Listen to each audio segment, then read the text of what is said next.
Hi friends, welcome back to మీ ఇంటి ఆడపిల్ల యూట్యూబ్ ఛానల్. ఈరోజు నేను చేయబోయే రెసిపీ ఏంటంటే సుజీ రవ్వ దోశ అండి, విత్ కోకోనట్ చట్నీ. దీనికి కావాల్సినవి 1 కప్ ఉప్మా రవ్వ, 2 టీ స్పూన్స్ అటుకులు, 2 టీ స్పూన్స్ గోధుమ పిండి, టీ స్పూన్ షుగర్. వీటిని గ్రైండ్ చేసుకోవాలండి. చూడండి, ఇలా గ్రైండ్ అయితే నేను చేసుకున్నాను.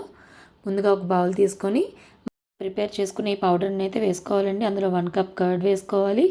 1 కప్ వాటర్ని అయితే యాడ్ చేస్తున్నానండి. దీన్ని అయితే బాగా మిక్స్ చేస్తున్నాను. మిక్స్ చేసుకున్నాక ఒక 10 మినిట్స్ పాటు ఇది పక్కన పెట్టేసుకోవాలండి. ఈలోగా మనం కోకోనట్ చట్నీని అయితే ప్రిపేర్ చేసుకుందామండి. ముందుగా ఒక ప్యాన్ తీసుకొని అందులో ఆయిల్ వేసుకొని శనగపప్పుని అయితే వేసుకుందామండి. అందులో పచ్చిమిర్చి కూడా వేసుకుందామండి.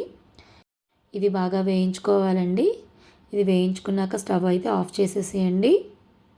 ఒక మిక్సీ జార్ తీసుకొని అందులో కొబ్బరి ముక్కలు, మనం ఇందాక వేయించుకున్న శనగపప్పును, పచ్చిమిరపకాయలను, సాల్ట్ని యాడ్ చేసుకోవాలండి. దీన్ని గ్రైండ్ చేసుకోవాలి. చట్నీ అయితే రెడీ అయిందండి. ఇందులోనే మనం పోపు వేసుకోవాలి. ఆవాలు, జీలకర్ర, ఎండుమిరపకాయలు, మినపప్పు. ఇందులోని చింతపండు వాటర్ని కూడా యాడ్ చేసుకోవాలండి. కొబ్బరి చట్నీ అయితే రెడీ అయిపోయిందండి. ఇది దోశల్లో కానీ అన్నంలో అయినా దేంతో అయినా చాలా బాగుంటుందండి. ఇది ఒకసారి మీ ఇంట్లో కూడా ఈ చట్నీని ప్రిపేర్ చేయండి. ఎలా ఉన్నదో నాకు కామెంట్ చేయండి. దీన్ని ఇంకా పక్కన పెట్టేసుకుందామండి. ఇందాక మనం ప్రిపేర్ చేసుకున్నాం కదా, అందులో 1 teaspoon salt, 1 teaspoon baking సోడాని అయితే యాడ్ చేసుకుని బాగా కలుపుకుందామండి. ఇక దోశలను అయితే పోసుకుందామండి.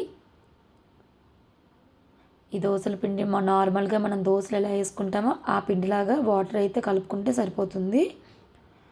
దీన్ని మీడియం ఫ్లేమ్లో పెట్టుకొని వేయించుకోవాలండి. దోశ అయితే రెడీ అయిపోయింది. దీన్ని ఇంకా నేను సర్వింగ్ బౌల్లోకి అయితే తీసేసుకుంటున్నానండి. ఒకసారి మీ ఇంట్లో కూడా ఈ రెసిపీని అయితే ట్రై చేయండి. చాలా అంటే చాలా బాగుంటుంది. మీకు కనుక నా వీడియో నచ్చినట్టుగా అయితే please like, share, subscribe my YouTube channel మీ ఇంటి ఆడపిల్ల. Thank you for watching.